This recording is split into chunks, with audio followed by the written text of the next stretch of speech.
اعوذ باللہ من الشیطان الرجیم بسم اللہ الرحمن الرحیم یریدون ان یطفئوا نور اللہ بافواہہم، یہ چاہتے ہیں کہ اللہ کے نور کو بجھا دیں اپنے منہ کی پھونکوں سے۔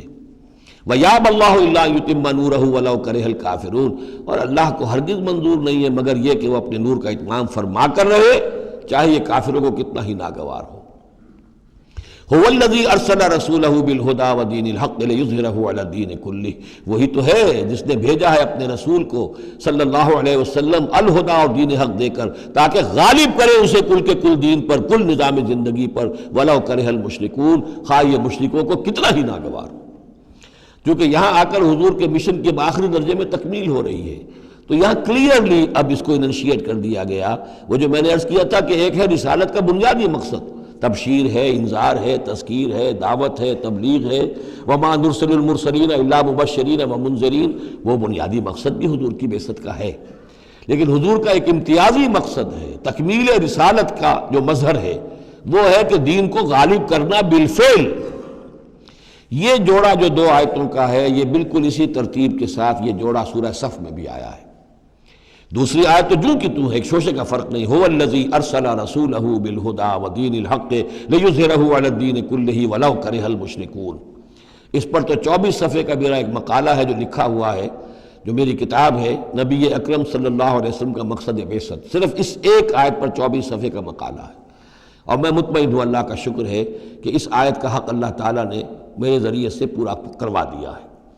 اس میں کسی اعتبار سے، اس لیے کہ لوگ اس میں سے اپنے لیے راستے نکالتے ہیں، چور دروازے، یہ تو جی اللہ غالب کرنے والا ہے، کوئی انسان غالب کرنے والے تھوڑا ہی ہیں، اور یہ ہے اور وہ ہے، اس لیے کہ جو آدمی کام چور ہے، چاہتا ہے کسی طریقے سے کوئی راہ فرار ہو، بھاگنے کا کوئی راستہ مل جائے، لیکن آپ اگر اس کو پڑھیں گے تو معلوم ہوگا کوئی راستہ فرار کا نہیں ہے۔ ہر جو بھی ممکن ہو سکتی ہے نحوی اعتبار سے، جو امکان ہو، سب کو میں نے لے کر اور ثابت کر دیا ہے کہ اس میں کہیں فرار کا راستہ نہیں۔ البتہ پہلی آیت میں تھوڑا سا فرق ہے، وہ آیت جو ہے وہاں ہے یریدون لیطفئوا، یہاں ہے ان یطفئوا، بس اتنا فرق ہے۔ بافواہہم، یریدون لیطفئوا نور اللہ بافواہہم، یریدون ان یطفئوا نور اللہ بافواہہم۔